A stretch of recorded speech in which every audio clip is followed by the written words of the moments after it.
Varicose veins కి సరైన చికిత్స కోసం సంప్రదించండి ఎవిస్ హాస్పిటల్. ఇక తులాలగ్నం వారికి ఆ తులారాశి వారికి చూసుకున్నట్లయితే పర్టికులర్గా ఇక్కడ తులవారికి ప్రజెంట్ 12లో కేతు ఉన్నాడు కాబట్టి మే 30వ తేదీ వరకు ఇన్వెస్ట్మెంట్స్ ఏమీ చేయకూడదు. తండ్రి గారి ఆస్తి విషయంలో తొందరపాటు నిర్ణయాలు పనికిరావు. మే 30 తర్వాత బాగుంటుంది. మే 30 తర్వాత రాజకీయంగానూ బాగుంటుంది, వ్యాపార పరంగానూ బాగుంటుంది, మెడికల్ రిలేటెడ్ పరంగా వాళ్ళకి కూడా బాగుంటుంది చెప్పాలంటే.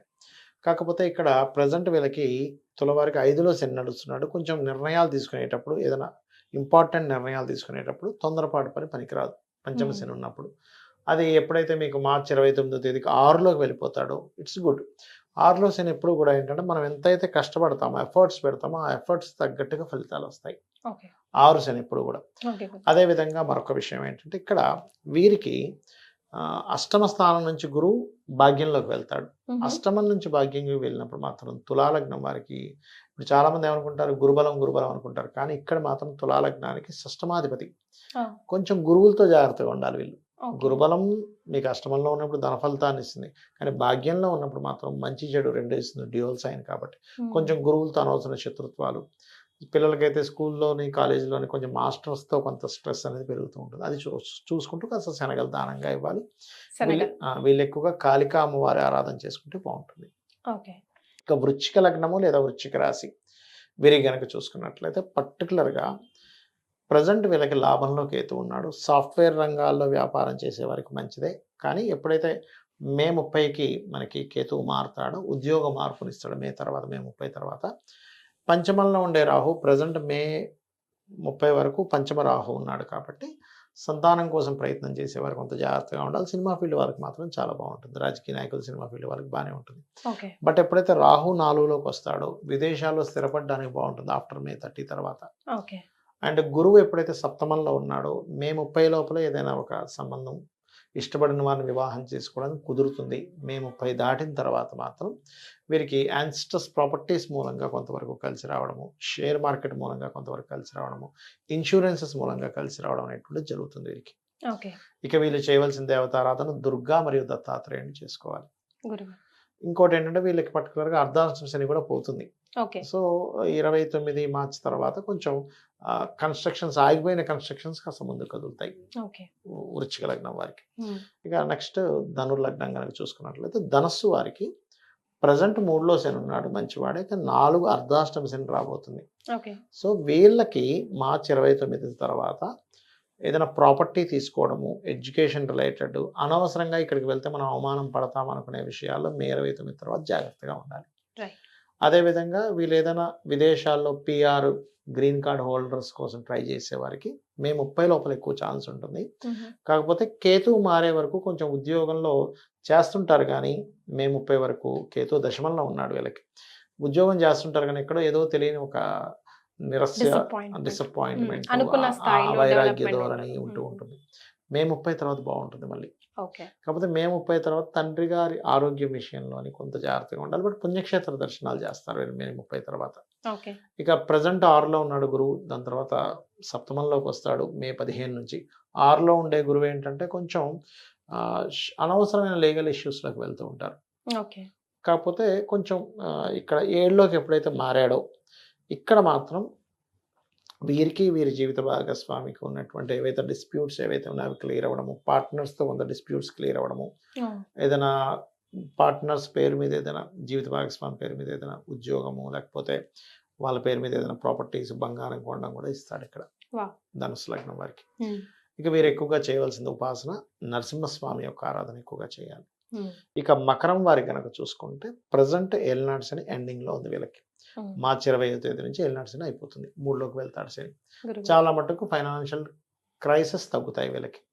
మకరం వారికి ఫైనాన్స్ అనవసరంగా ఖర్చు అయిపోతున్నాయి, ఇవన్నీ కూడా చాలా మటుకు తగ్గుతాయి. 3లో రాహు ఉన్నాడు ప్రజెంట్. 3లో రాహు పరాక్రమాన్ని ఇస్తాడు. బట్ 2లోకి ఎప్పుడైతే మే 30 నుంచి వస్తాడో విదేశీ మూలక ధనయోగాన్ని ఇస్తాడు. కాకపోతే 9లో కేతు ఉన్నందుకు వీరికి ప్రజెంట్ మకరం వారు మే 30 వరకు ఎంత పుణ్యక్షేత్రాలు తిరుగుతే అంత లాభం వీళ్ళకి. తిరిగితే కూడా లాభం. బట్ అష్టమంలోకి ఎప్పుడైతే మే 30వ తేదీ నుంచి కేతు వస్తాడో ఇది పర్టికులర్గా తాతగారి ఆస్తికి సంబంధించిన విషయంలో తండ్రి గారి ఇన్వాల్వ్మెంట్ వల్ల లేకపోతే తండ్రి గారికి వీరికి వచ్చిన డిస్ప్యూట్ వల్ల చిన్న చిన్న తాతగారి ఆస్తి సంబంధించిన విషయంలో కొన్ని ఇబ్బందులు పడతారు వీళ్ళు. అలాగే వీరికి ప్రజెంట్ పంచమ గురువు ఉన్నాడు. ఈ పంచమ గురువు ఏదైనా ఉపనయనం సంబంధించినవి లేకపోతే కొంత గురుబలాన్ని ఇస్తాడు అక్కడ పంచమ గురువు. కాకపోతే ఈ లగ్నానికి పాపి కాబట్టి 2 రకాలుగానే ఇస్తాడు. అంటే అలాగా గురువుల కోసం ఖర్చు పెట్టడము, గురువు వల్ల కొంత పొందడము, ఏదో ఉపాసనలు పొందడము ఇస్తాడు. కాకపోతే మే 15 నుంచి ఎప్పుడైతే 6వ స్థానంలోకి వెళ్తాడో ఇక్కడ మాత్రం కొంచెం మకర రాశి వారు ఏదైనా సిగ్నేచర్స్ చేసేటప్పుడు మధ్యవర్తిత్వంగా ఎవరికైనా అప్పులు ఇప్పించేటప్పుడు, అప్పులు తీసుకునేటప్పుడు మాత్రం 6లో గురువు సంచరించేటప్పుడు జాగ్రత్తగా ఉండాలి. ఇక వీళ్ళు చేయవలసింది అమ్మవారి యొక్క ఆరాధన చేయడం అన్ని విధాలు ఉత్తమం. ఇక కుంభం వారు కనుక తీసుకుంటే ప్రజెంట్ వీళ్ళకి ఏలినాటి శని రాశిలో సంచరిస్తుంది. కుజుడు దృష్టి కూడా ఉంది. కొంచెం వర్క్ స్ట్రెస్ ఎక్కువగా ఉంటుంది, ఎక్కువ అలసిపోతుంటారు. కానీ ఎప్పుడైతే 29 మార్చి వస్తుందో అక్కడ నుంచి చాలా మటుకు రిలీఫ్ వస్తుంది. కాకపోతే మార్చి 29 నుంచి మే ఎండింగ్ వరకు శని రాహులు ఇద్దరు ఉన్నారు 2వ స్థానంలో.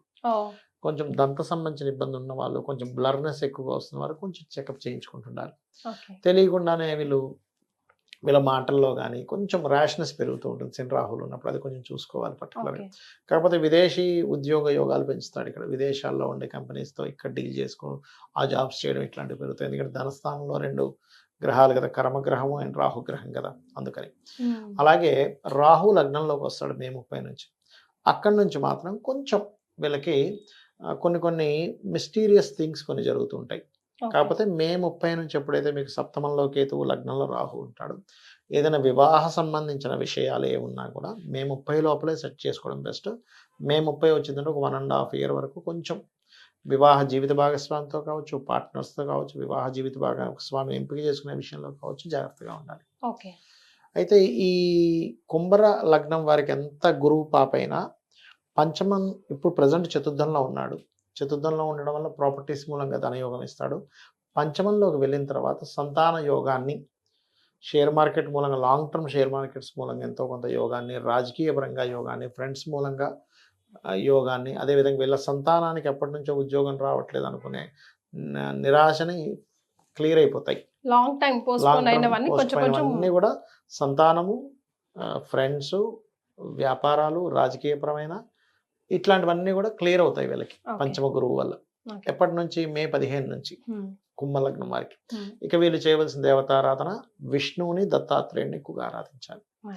ఫైనల్ గా మీనరాశి వారికి ఎలా ఉండబోతుంది గురుగారు? మీన లగ్నం కానివ్వండి, రాశి కానివ్వండి, ప్రజెంట్ వాళ్ళకి ఇప్పుడు రాహు సంచరిస్తున్నాడు రాశిలో. ఈ రాహు సంచరించేటప్పుడు ఏమవుతుందంటే ఏదో తెలియని ఇల్యూజన్స్ పెరుగుతాయి, ఎక్కువ ఆలోచనలు పెరిగిపోతుంటాయి. ఇది అవుద్దేమో అని జాగ్రత్తలు ఎక్కువ తీసుకుంటారు, భయాలు ఎక్కువగా ఉంటూ ఉంటాయి, జరగని విషయం జరుగుతుంది అనుకుంటూ ఉంటారు. అలాంటప్పుడు వీళ్ళు నిత్యము ఒక్క 10 నిమిషాలైనా కానీ ఓం దుమ్ దుర్గాయ నమః అని నామస్మరణ చేయాలి. వీళ్ళు ఈ సమయంలో లగ్నంలో రాహు, సప్తమంలో కేతువు మే 30 వరకు ఉంటారు కాబట్టి పార్ట్నర్షిప్స్ చేయకూడదు. ముఖ్యంగా ఎందుకంటే సప్తమ స్థానం కన్యా రాశి అవుతుంది వీళ్ళకి. సో బుధుడు రాశి వ్యాపార కారక స్థానం, అక్కడ కేతు ఉన్నాడు. అనవసరంగా ఎవరినో పార్ట్నర్షిప్ తెచ్చుకోవడం వల్ల ఇబ్బంది పడుతూ ఉంటారు కాబట్టి పార్ట్నర్షిప్స్ చేయొద్దు. జీవిత భాగస్వామి ఎంపిక విషయంలో కూడా జాగ్రత్తగా ఉండాలి వీరు.